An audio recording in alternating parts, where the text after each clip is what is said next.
Vienna, 1847. There are two maternity wards in the same hospital. In one of them, about one mother in 25 dies after childbirth. In the other, it's closer to 1 in 8. The dangerous ward is the one run by doctors. The safe one is run by midwives. And here's the detail that should make your skin crawl. The pregnant women of Vienna knew. They begged on their knees not to be admitted to the doctor's ward. Some chose to give birth in the street, because your odds were better on the cobblestones than in the hands of the most educated medical men in Europe. Nobody could explain it, except one man who figured it out and was destroyed for it. Ignaz Semmelweis was a Hungarian doctor working in that exact hospital. The mystery obsessed him. The two wards used the same techniques, the same instruments, the same overcrowded rooms.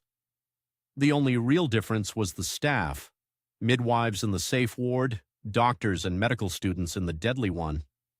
The answer arrived through a tragedy. In 1847, Semmelweis's friend, a professor named Jakob Kolechka, cut his finger during an autopsy.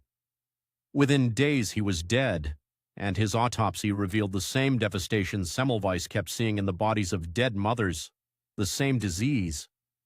And suddenly the difference between the two wards snapped into focus. The doctors were doing autopsies. Every morning they dissected the corpses of yesterday's victims, and then they walked upstairs and delivered babies, with unwashed hands. The doctors were carrying death from the morgue to the maternity ward. The midwives never touched a corpse. Semmelweis instituted a simple rule. Before examining a patient, every doctor washes his hands in chlorinated lime. The result was almost embarrassing. Mortality in the doctor's ward collapsed, from as high as 18% in the worst months to around 1%, suddenly no worse than the midwives. Some months nobody died at all. He had, with a bowl of chlorine solution, discovered one of the most important facts in the history of medicine. The medical establishment's response? They were insulted. Understand what Semmelweis was actually saying to his colleagues. Gentlemen, we are the cause. We have been killing our own patients for decades.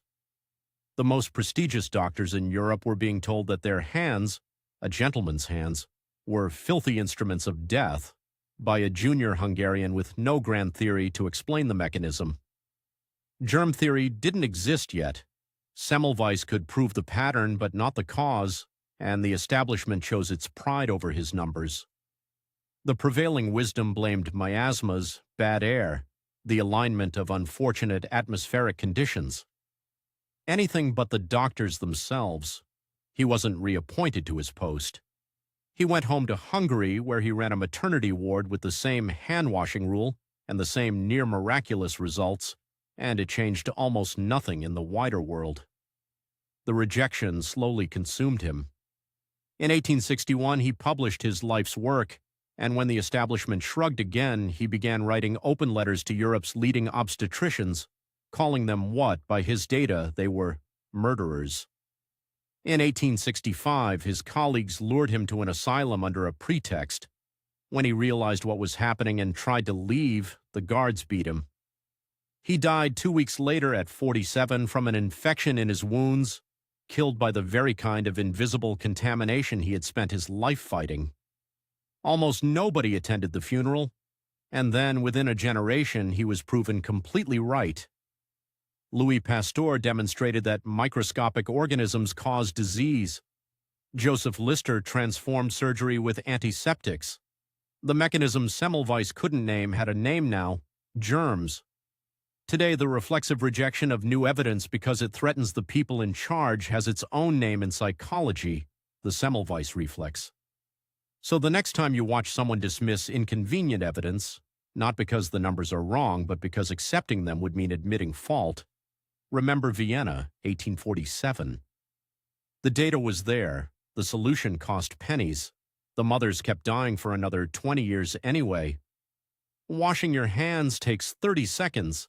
Getting the smartest people in Europe to do it took 40 years and a body count no one ever fully counted.